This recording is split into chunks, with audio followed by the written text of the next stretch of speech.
Hello, അതെ, ആരാ സംസാരിക്കുന്നത്? 1 സെക്കൻഡ്, വിളിക്കാം. അതെ, സായിപ്പ്.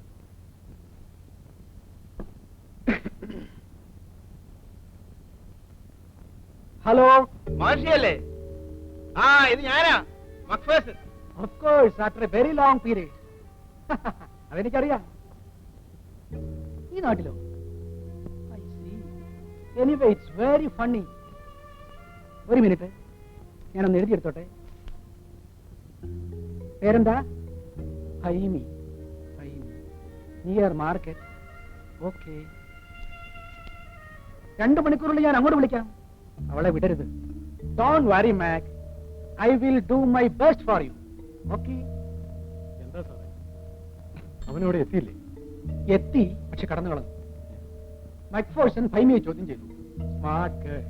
അവൾ തന്നെ പറ്റിയില്ല. പണം അവളുടെ വീട്ടിലുണ്ടാകുമെന്നാണ് പറഞ്ഞത്. അതെന്താ?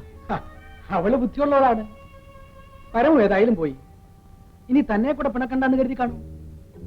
അഥവാ ഇനി പണം തന്റെ കയ്യിലാണെങ്കിൽ ഒരുവിധം അവക്കും ചോദിക്കാമല്ലോ.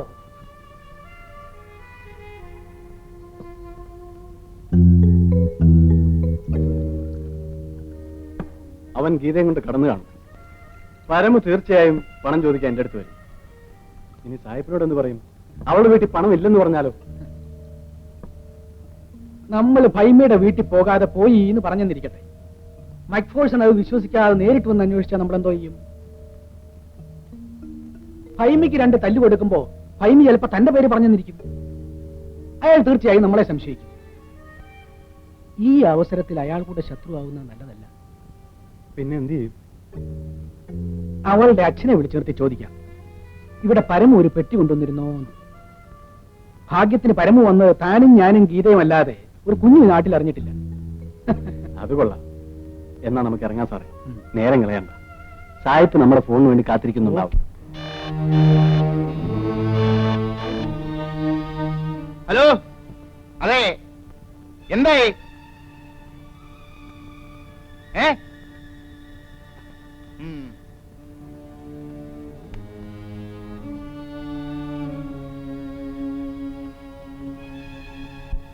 പെട്ടി എന്റെ വീട്ടിലുണ്ടായിരിക്കണേ.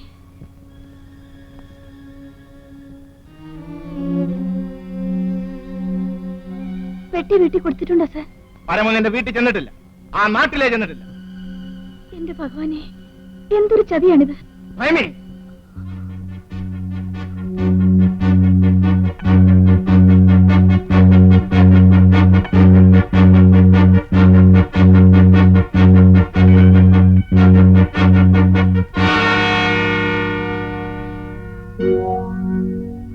നിന്നെ എനിക്ക് ഉപദ്രവിക്കണമെന്നില്ല.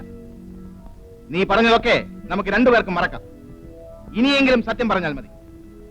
പറയൂ, പരമു എവിടെ? എന്നോട് ഇനി എങ്ങനെ ചോദിക്കാതെ സാർ? നിന്നോടാ ചോദിച്ചത്, പരമു എവിടെയെന്ന്.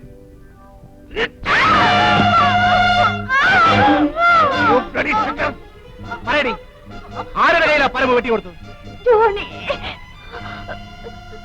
ജോണിയുടെ കയ്യിൽ. കാവിൽ ജോണിയോ? അതെ. അയാളും പരവുമായിട്ട് എന്ത് ബന്ധം? കൂട്ടുകാരനാണ്.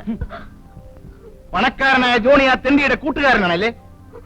നീ പറയുന്ന എന്ത് നുണയും ഞാൻ വിശ്വസിക്കും നീ വിചാരിച്ചു അല്ലേ?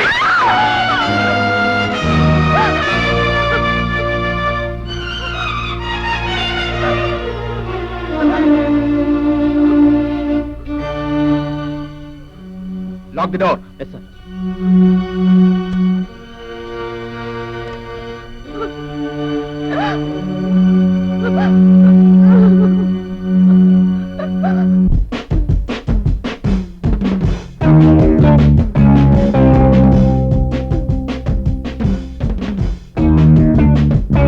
ഒരു കാരണവശാലും ഞാൻ വരുന്നവരെ അവൾ രക്ഷപ്പെടരുത്.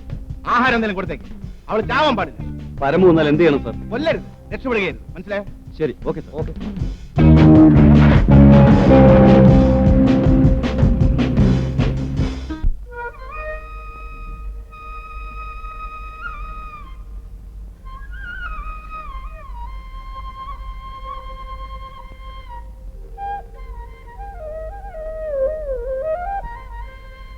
ആർക്ക് വേണ്ടിയാ ദേവിയോട് പ്രാർത്ഥിച്ചത്? പറയൂ, നമുക്ക് വേണ്ടിയാ? അത് വേറെ പാർട്ടിക്ക് വേണ്ടിയാ. അതേത് പാർട്ടിയാ? ഈ പാർട്ടിക്ക് കാറിന് വേണ്ടിയോ? 1 ലിറ്റർ പെട്രോൾ ഒഴിച്ചാൽ 100 കിലോമീറ്റർ ഓടണേ, എഞ്ചിൻ പണിയൊന്നും വരുത്തരുതേ, കാശ് കടം പറയുന്ന ദരിദ്രവാസികളൊന്നും വന്ന് കയറരുതേ എന്നെല്ലാം പ്രാർത്ഥിച്ചിട്ടുണ്ട്. ഇതിലറിയണം ദേവി ഇടമെടുക്കും. പാവം ദേവി, ഇനി ഓട്ടോമൊബൈൽ മെക്കാനിസം കൂടെ പഠിക്കേണ്ടി വരുന്ന തോന്നുന്നേ. നല്ലത് വരുത്തുന്നതിന് പ്രാർത്ഥിച്ചൂടെ? അത് തന്നെയല്ലേ പ്രാർത്ഥിച്ചത്. 1 ലിറ്റർ കൊണ്ട് 100 കിലോമീറ്റർ ഓടിയാൽ നമ്മളെ നല്ല കാലമല്ലേ കുഞ്ഞേ. അല്ലേ, നമ്മൾ ദേവിയോട് ഓരോന്ന് ചോദിച്ചാൽ മാത്രം പോരാ, അത് നടത്തി തരാനുള്ള മാർഗം കൂടെ പറഞ്ഞു കൊടുക്കണം.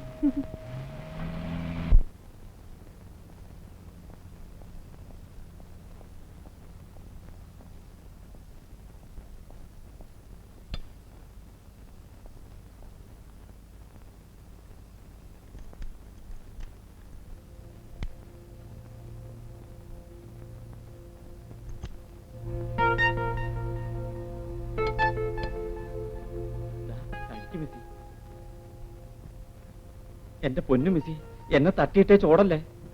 മുമ്പിലും പുറവിലും തോക്കും കുറുവടിയുമായിട്ട് 2 പേരുണ്ട്. തട്ടിക്കളയാൻ മടിക്കുന്നവരല്ല. ആ വാതിലടയ്ക്ക്. എന്നെ ഒന്നും ചെയ്യല്ലേ. താനൊരാണല്ലേടോ, ഞാൻ എന്ത് ചെയ്യാനാ? വാതിലടയ്ക്ക്.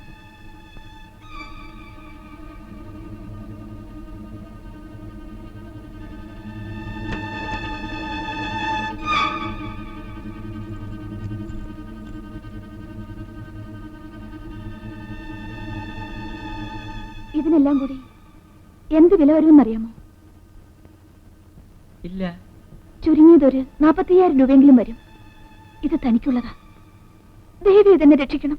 എന്റെ പൊന്നു മെസ്സി, തല പോന്ന കാര്യമൊന്നും പറയല്ലേ. സായിപ്പ് എന്നെ കൊന്ന് കെട്ടിത്തൂക്കും. താൻ ഈ ജന്മം മുഴുവൻ വെച്ച് വിളമ്പിയാ കിട്ടുമോ? 45,000 രൂപ ഇതാ, എവിടെയെങ്കിലും പോയി സുഖമായി ജീവിക്കൂ.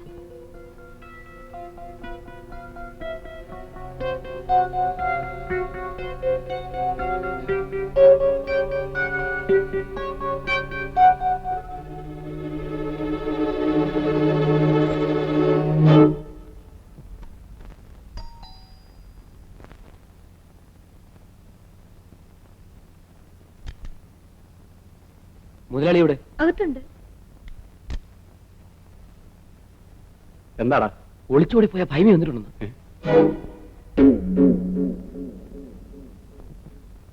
എവിടെ? അവളുടെ വീട്ടിൽ എന്തോ അസുഖം കൊണ്ടാ വന്നിരിക്കുന്നത്. ബോധം കെട്ട് കിടക്കുക. നിന്നോട് ആരാ പറഞ്ഞത്? ഞാൻ അവളുടെ വീട്ടിൽ നിന്നാ വരുന്നത്. മുതലാളിയോടൊന്ന് അങ്ങോട്ട് ചെല്ലാൻ പറഞ്ഞു. നീ വെക്കോ, ഞാനങ്ങ് വന്നേക്കാം. വേണ്ട വേണ്ട, എണീക്കണ്ട, കിടന്നോളൂ. ഇപ്പൊ എങ്ങനെയുണ്ട്? കുറവുണ്ട്.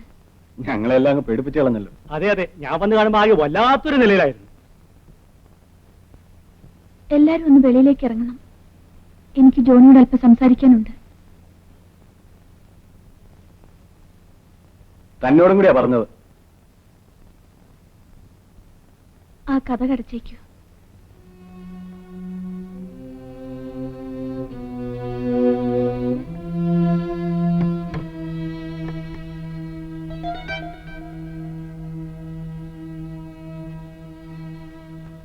എന്താ? പരമോണ്ണം വന്നിരുന്നോ? വല്ലത് ഏൽപ്പിച്ചോ? ഞാൻ ആരോടും പറഞ്ഞിട്ടില്ല. ഭൈമിയും പറയണ്ട. പരമ വന്നിരുന്നു, 1 കോടി രൂപ എന്നെ ഏൽപ്പിച്ചു. എന്റെ പരദേവതേ, ഞാനെല്ലാം അറിഞ്ഞു. ഭൈമി എങ്ങനെ രക്ഷപ്പെട്ടു പോന്നു? ഞാന് വേണ്ട, എല്ലാം വിശദമായി പിന്നെ പറയാം. സായിപ്പിനി ഇങ്ങോട്ട് വരാനൊന്നും പോകുന്നില്ല. അഥവാ വന്നാലും ഞാൻ നോക്കിക്കോളാം. പരമുവിന്റെ കാര്യമാണല്ലോ ഒരു പിടിയും കിട്ടാത്തത്. ഭൈമി അറിഞ്ഞോ? ഉണ്ണിത്താന്റെ മകൾ ഗീതയും കൊണ്ടാവൻ കടന്നു കളഞ്ഞത്. എവിടെ ചെന്നാലും അവന് ഗതി കിട്ടില്ല. തെണ്ടി. ഇനി രൂപയുടെ വീതം ചോദിക്കാൻ വരുമോ? ആര് കൊടുക്കാൻ? അത് മുഴുവൻ നമുക്ക് സമമായി ഭാഗിക്കാം. ഭാഗ്യത്തിന് എന്റെ ഈ തന്നതിനെ കുറിച്ച് സായിപ്പിന് യാതൊരു അറിവുമില്ല. ഞാൻ പോയിട്ട് വരാം.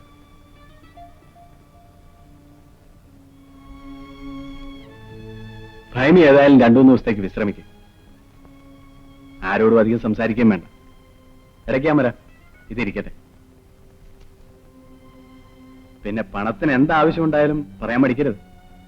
ഞാൻ വരട്ടെ. ഉം.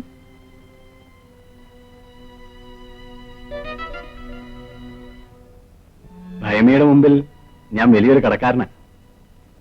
50 ലക്ഷം രൂപയുടെ കടക്കാരൻ. ഞാൻ വരട്ടെ. ഉം. അവിടെ നിന്നാണ് എനിക്ക് ആദ്യമായിട്ട് ഇത്രയും നല്ല സാധനം തരുന്നത്. ഞാൻ സാധാരണ ചാരായമാണ് കുടിക്കുന്നത്. ദേ ഇന്ന് മുതൽ ഞാൻ അവിടുത്തെ ദാസനാണ്. മെയിൻ റോഡിൽ ഞാൻ പണിയുന്ന ബിൽഡിങ്ങിന്റെ പീടിമുറികൾ സദാരാമൻ കണ്ടിട്ടുണ്ടോ? പിന്നെയല്ലയോ, ഒരു വൈദ്യശാല തുടങ്ങിയാൽ കൊള്ളാമെന്നുണ്ട്. ഒരു മുറി എനിക്ക് വാടകയ്ക്ക് തന്നൂടെ? വാടകയ്ക്കല്ല, തന്റെ പേരിൽ ഞാൻ തീർ എഴുതരും. ഈ പറയുന്നത് സത്യമാണോ? പിന്നെ ഇത് ഉറക്ക ഗുളികളാണ്. 20 എണ്ണം. 20 മരച്ചു കലക്കി ഇന്ന് രാത്രി തന്നെ ഭൈമിക്ക് കൊടുക്കണം. ഒരിക്കലും ഉണരരുത്. സാധിക്കുമോ തനിക്ക്? നാളെ തന്നെ ആധാരം നടത്താം.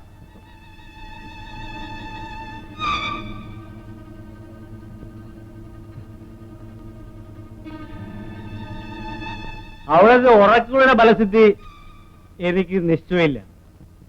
ചിലപ്പോ 2 ദിവസം കിടന്നുറങ്ങിയിട്ട് ചാടി എണീറ്റ് പോവും. പക്ഷേങ്കിൽ കട്ടായമായി ഫലം ചെയ്യുന്ന ഒരു മരുന്ന് എന്റെ വീട്ടിലിരിപ്പുണ്ട്.